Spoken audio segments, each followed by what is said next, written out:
Graça e paz, eu sou o pastor Eliezer e este é meu canal, PR Eliezer Oficial. Como eu prometi, nós vamos dar continuidade ao tema Moisés, face a face com Deus. No primeiro vídeo, eu mostrei a vocês que Moisés não viu Deus, ninguém viu Deus, e que a expressão face a face com Deus significa que Moisés era amigo de Deus, íntimo de Deus, que Deus estava com Moisés, a sua presença era constante com Moisés.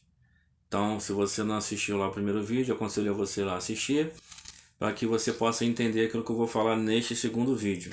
Eu vou mostrar a vocês alguns textos que pode parecer que tem como nós vermos o Senhor, Deus, mas é apenas uma continuidade do princípio que eu ensinei no vídeo passado, de que quem via o anjo, às vezes como Jacó se referiu como se estivesse vendo a Deus, porque o anjo é um enviado de Deus, um embaixador de Deus que fala em nome de Deus. Então o texto ali de Gênesis 32, quando Jacó lutou com o anjo ali, ele não lutou literalmente também, mas ele lutou em oração, como o próprio Oséias declara isso. Talvez eu faça um vídeo sobre isso, mostrando que Jacó lutou com o anjo em oração, ele se humilhou, né? Um representante de Deus estava ali. E vou mostrar a vocês textos que possa parecer que realmente tem como ver a Deus. No caso dos homens e no caso dos anjos, nenhum ser criado pode ver o Pai, pode ver a Deus literalmente.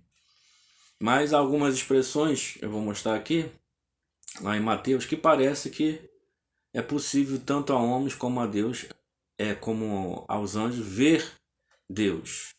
Mas isso, mais uma vez, repito e reitero, é uma expressão idiomática, tá? E nós vamos ver Jesus, porque Jesus tem um corpo. E Jesus é a expressão exata do ser de Deus, é por meio de Jesus que se vê a Deus. Porque vendo Jesus, podemos ver o Pai nele. E Jesus falou isso para Filipe. Não é difícil de entender, mas vamos lá. Mateus 18:10 diz assim: Vede, não desprezeis algum destes pequeninos, porque eu vos digo que os seus anjos nos céus sempre veem a face de meu Pai, que está nos céus. Foi Jesus que falou isso. Jesus só está falando de anjos que estão próximos de Deus, tá? Como os querubins, representados ali na cópia do santuário celestial, que era o tabernáculo, posteriormente o templo. Os querubins ali sobre a tampa do propiciatório, que é o trono de Deus, eles tinham que ser confeccionados. Deus falou para Moisés, olhando para a tampa, para que quando Deus ali se manifestasse sobre os querubins, com a sua presença, a sua glória, como eu falei, não é o próprio Deus descendo, porque quando a Bíblia fala de descer e subir relacionado a Deus, é uma referência ao seu agir, mas não que Deus literalmente tenha que descer e subir, nem o Espírito Santo de Deus. Quando Jesus falou que o Espírito Santo de Deus, ele precisava ir para que o Espírito Santo de Deus viesse, ele não estava falando que o Espírito de Deus literalmente ia ou vinha, porque ele é onipresente, mas estava falando de um novo agir do Espírito Santo, agora como consolador, né, na vida dos crentes. Então, o que Jesus está falando aqui em Mateus 18:10? Ele está falando a respeito de anjos que estão bem próximos de Deus, anjos que assistem diante de Deus, como Gabriel, que chegou para Zacarias, pai de João Batista, e falou para ele: eu sou Gabriel, que assisto diante de Deus. Ele se apresenta como sacerdote que serve diante de Deus, faz o serviço do santuário celestial diante de Deus. Mas não significa literalmente que eles veem a face de Deus. Os querubins não podem ver a face de Deus. Os homens também não.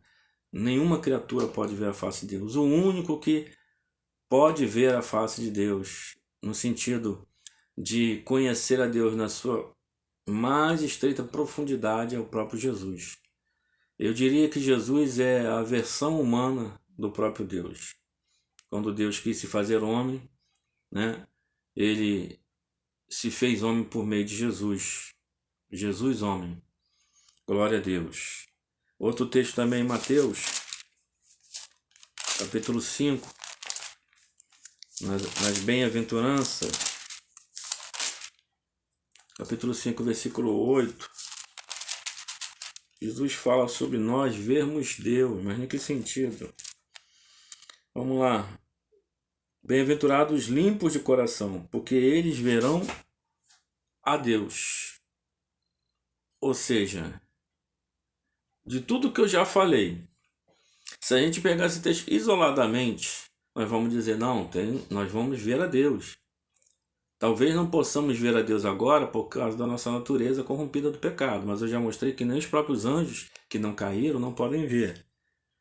Mas o apóstolo Paulo é claro quando ele fala que ninguém viu a Deus e nem pode ver, por causa dos motivos que eu coloquei no outro vídeo. Por isso que eu estou falando para você assistir o outro vídeo. Não tem como dimensionar esse Deus. Então, de que ele está falando ali? Jesus não é Deus na sua natureza? Mas ele é homem também na sua natureza. E por essa razão é que nós vamos ver Jesus, porque ele é homem, ele tem um corpo. Então nós vamos ver Deus, aqui fazendo uma referência a Jesus.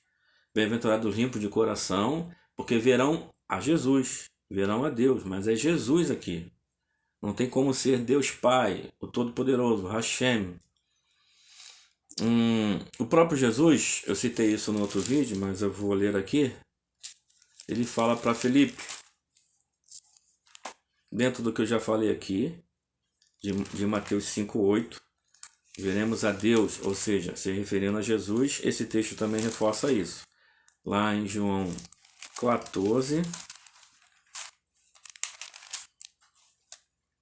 versículo 8. Disse-lhe Felipe, Senhor, mostra-nos o Pai, o que nos basta. Ou seja, Felipe queria ver Deus Pai. E Jesus disse o seguinte, disse Jesus, estou há tanto tempo convosco e não me tendes conhecido, Felipe? Quem me vê a mim, vê o Pai. Como dizes, nos mostra o Pai. Ou seja, não precisamos ver o Pai. Não podemos ver o Pai. Não tem como. Isso não é possível. Mas nós vamos ver a Jesus. Isso é possível. E quem ver a Jesus, vê o Pai. Então como que nós vamos ver a Deus? Vendo a Jesus. Entendeu? Fazendo uma conexão com Mateus 5:8, que os limpos de coração verão a Deus. Verão a quem? A Jesus. Ele é possível ver. E nele se expressa a imagem de Deus. Olha o que diz em Colossenses, citei no texto no vídeo passado, mas vou ler agora. Colossenses 1:15.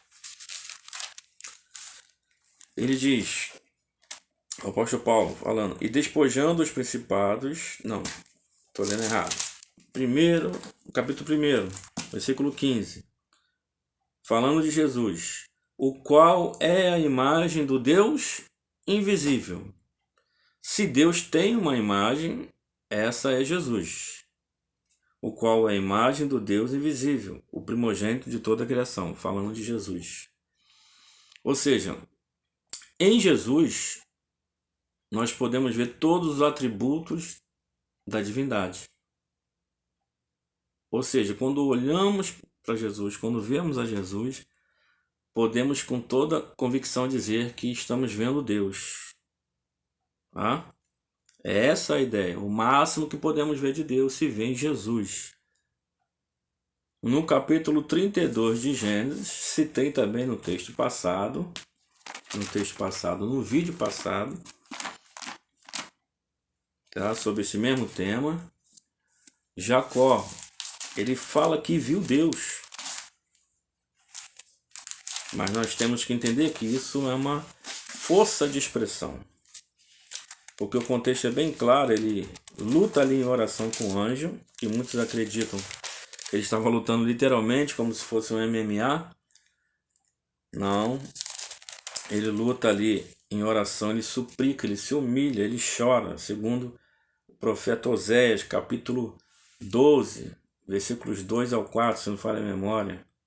Ali ele vence porque ele se humilha. É assim que a gente vence a Deus na guerra de oração. No sentido de que Deus concede a nós graça por causa do coração contrito.